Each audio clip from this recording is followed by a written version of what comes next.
السلام علیکم ورحمۃ اللہ وبرکاتہ۔ اعمال کا لطف کیا، بہت ہی پیارا بیان مولانا احمد لاڈ صاحب کا۔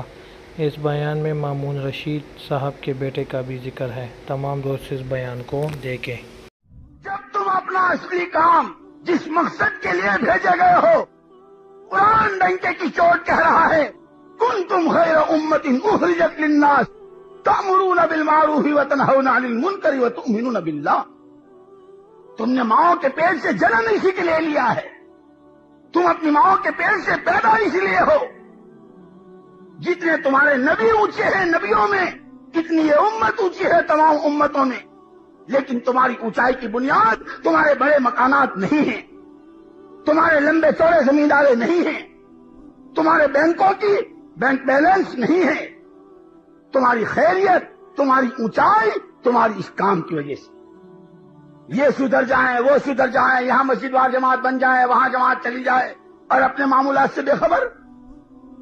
ساری دنیا سچی بن جائے سوائے میرے، سارے جھوٹے توبہ کر لیں سوائے میرے، سارے شرابی شراب چھوڑ دیں سوائے میرے۔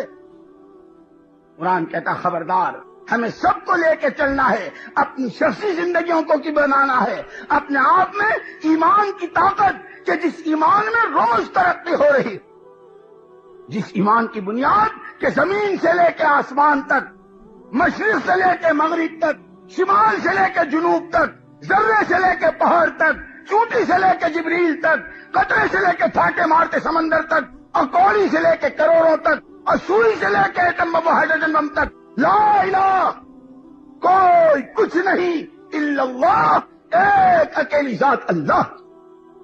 نفع اسی کے ہاتھ میں، نقصان اسی کے ہاتھ میں، عزت اسی کے ہاتھ میں، ذلت اسی کے یہاں سے آتی۔ ہر غیر کا یقین دل سے نکل رہا ہو، ایک اکیلی ذات اللہ کی، اس کا یقین اندر میں روز بڑھ رہا ہو۔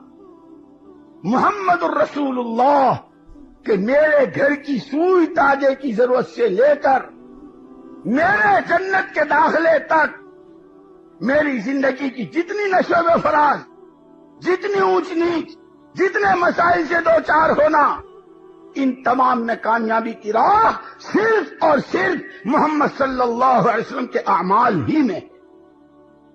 اگر میرے پاس کھانے کو لقمہ نہیں ہے، تن ڈھانکنے کو چترا نہیں ہے، سر چھپانے کو جھونپڑا نہیں ہے، کوئی مجھے ادھار نمک دینے کو تیار نہیں ہے، لیکن اگر میرے پاس محمد صلی اللہ علیہ وسلم والے اعمال ہیں، خدا مجھے دنیا میں بھی اور خدا مجھے آخرت میں بھی کامیاب کریں گے، یہ یقین اندر میں ہو، اور اس یقین میں روز اضافہ ہو رہا کہ پھر اعمال کی طرف طبیعت چل رہی ہے۔ یہ جو اعمال سے طبیعتیں گھبرا رہی ہے، تعلیم سے طبیعت گھبرا رہی ہے، گشت سے طبیعت گھبرا رہی ہے، تسبیح پڑھنے سے طبیعت گھبرا رہی ہے، اللہ کے راستے میں نکلنے سے طبیعت گھبرا رہی ہے، سود چھوڑنے سے طبیعت گھبرا رہی ہے، یہ اس لیے ہے کہ ابھی ہمیں اعمال کا چسکا لگا نہیں ہے۔